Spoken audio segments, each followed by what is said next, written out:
नमस्कार। आज के इस विशेष विश्लेषण में हम भारतीय सभ्यता की उन गहरी और ऐतिहासिक जड़ों पर रोशनी डालेंगे जो इतिहास के पन्नों में सच में सबसे अहम है। चलिए एक ऐसे क्षेत्र की कहानी जानते हैं जिसने प्राचीन भारत की नींव रखी और पूरी दुनिया को ज्ञान और राजनीति का एक बिल्कुल नया मार्ग दिखाया। अब शुरुआत में ही एक बेहद दिलचस्प सवाल सामने आता है। विश्व के सबसे पुराने गणराज्यों और भारत के शास्त्रीय स्वर्ण युग की उत्पत्ति आखिर हुई कहां थी? अक्सर लोग ये जानकर बिल्कुल हैरान रह जाते हैं कि वज्जिका संघ जैसे शुरुआती गणराज्य और महान शास्त्रीय कला और संस्कृति की जन्मस्थली कोई और नहीं बल्कि आज का आधुनिक बिहार है। जी हां, इस प्रस्तुतिकरण के जरिए हम यही समझेंगे कि कैसे ये क्षेत्र प्राचीन काल में सत्ता और ज्ञान का सबसे बड़ा केंद्र बिंदु बन गया। तो शुरुआत करते हैं प्राचीन साम्राज्यों के पालने से। चलिए अब इस विषय की थोड़ी गहराई में उतरते हैं। मगध के इन प्रभावशाली साम्राज्यों का क्रमिक विकासना सच में अद्भुत है। नंद साम्राज्य से शुरू होकर हम मौर्य, शुंग और फिर महान गुप्त साम्राज्य तक का एक लंबा सफर देख सकते हैं। ये कालखंड सिर्फ सत्ता बदलने का नहीं था, बल्कि ये वो दौर था जब पूरी दुनिया के सामने शासन व्यवस्था के बिल्कुल नए मानदंड स्थापित हो रहे थे। अब जरा मौर्य साम्राज्य के पैमाने को देखिए, ये वाकई अविश्वसनीय था। चंद्रगुप्त मौर्य के नेतृत्व में इस साम्राज्य ने अपनी सीमाओं को सीधे फारस और मध्य एशिया तक ढकेल दिया था। इतिहास में यह पहली बार था जब भारतीय उपमहाद्वीप का अधिकांश हिस्सा एक ही सरकार के अधीन आकर एकजुट हुआ था। और इस विशाल सत्ता का पूरा संचालन कहां से होता था? उनकी राजधानी पाटलिपुत्र से। उसके बाद आगे बढ़ते हैं शास्त्रीय गुप्त काल की ओर। राजाओं के राजा और विश्व सम्राट, ये शानदार उपाधियां महान शासक समुद्रगुप्त की हैं। गुप्त काल को ऐसे ही भारत का स्वर्ण युग नहीं कहा जाता। समुद्रगुप्त की सैन्य विजय इतनी विशाल थी कि उनका साम्राज्य उत्तर में हिमालय से लेकर दक्षिण में नर्मदा नदी तक फैल गया था। और सबसे खास बात यह है कि उन्होंने इस पूरे क्षेत्र में एक ऐसी स्थिरता दी जो पहले कभी नहीं देखी गई थी। अब यहाँ एक चीज और भी ज्यादा स्पष्ट होती है, और वो है इन दो महान साम्राज्यों की प्रशासनिक शैलियों का तुलनात्मक विकास। एक तरफ मौर्य साम्राज्य था जिसकी शक्ति संरचना पूरी तरह से केंद्रीकृत थी, यानी पावर एक ही जगह पर केंद्रित थी। वहीं दूसरी ओर गुप्त साम्राज्य ने इस सत्ता को विकेंद्रीकृत किया। उन्होंने इसे प्रांतों और जिलों में बांट दिया, जिससे स्थानीय स्तर पर शासन कहीं ज्यादा प्रभावी हो सका। ये सच में प्राचीन राजनीतिक विचारों में आए एक बड़े और परिपक्व बदलाव को दर्शाता है। साम्राज्यों के बाद अब रुख करते हैं प्राचीन शिक्षा के महान केंद्रों की तरफ। नालंदा और विक्रमशिला, ये नाम ही उस गौरवशाली बौद्धिक विरासत का सबसे बड़ा प्रतीक हैं। इन्हें इतिहास के पहले महान और वैश्विक विश्वविद्यालयों में गिना जाता है।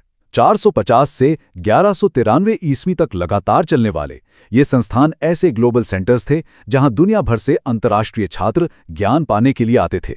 खासतौर पर पाल साम्राज्य के दौरान तो इन संस्थानों ने शोध, दर्शन और शिक्षा के क्षेत्र में अपनी ऐसी चमक बिखेरी कि ये अपनी चरम ऊंचाइयों को छू गए।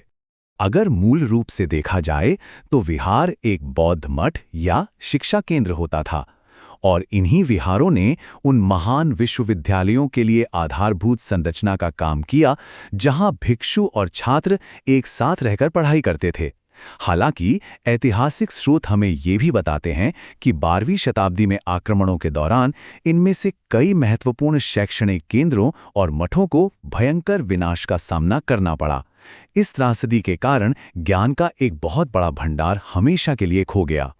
इन महान संस्थानों से आगे निकलकर अब हम थोड़ा और करीब जाते हैं और देखते हैं मिथिला का जीवंत कैनवस।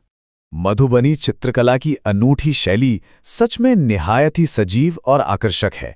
इतिहास उठाकर देखें तो मिथिला क्षेत्र की महिलाओं द्वारा झोपड़ियों की ताज़ी प्लास्टर की गई दीवारों पर यह बेहतरीन चित्रकला की जाती थी।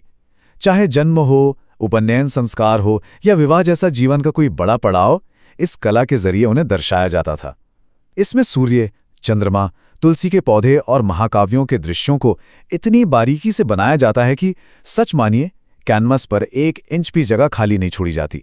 एकदम भरा हुआ और खूबसूरत। अब इस स्लाइड पर सबसे दिलचस्प बात यही है कि अब ये कला सिर्फ मिट्टी की दीवारों तक सीमित नहीं रह गई है। इन विशिष्ट महिलाओं ने इसे एक वैश्विक पहचान दिलाई है। भारती दयाल, महासुंदरी देवी, गंगा देवी और सीता देवी जैसे महान नामों ने मधुबनी कला के इस घनी और रंग-बिरंगी शैली में ऐसी महारत हासिल की कि आज इसे आधुनिक समय के सबसे मूल्यवान कला रूपों में से एक माना जाता है। और संस्कृति की ऐसी ही रंगीन बातों से अब बढ़ते हैं परंपराओं के भोज की तरफ, यानी वहां का खान पान।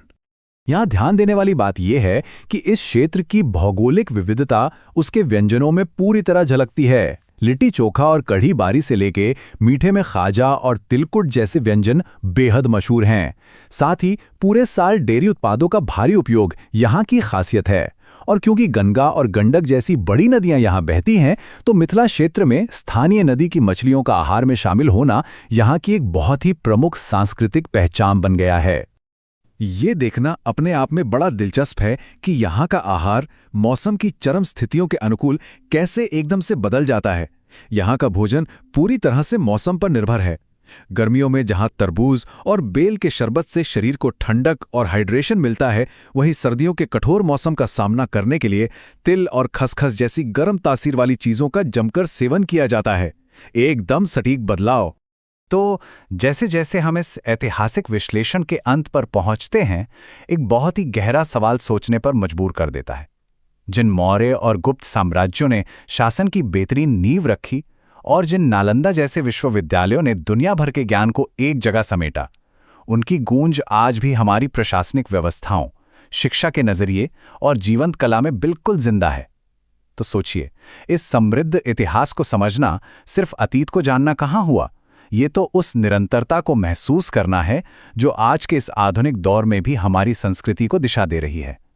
इस तथ्यपूर्ण सफर के बाद उम्मीद है कि इन प्राचीन और विशाल जड़ों के बारे में और अधिक जानने की एक नई उत्सुकता जरूर जागृत हुई होगी।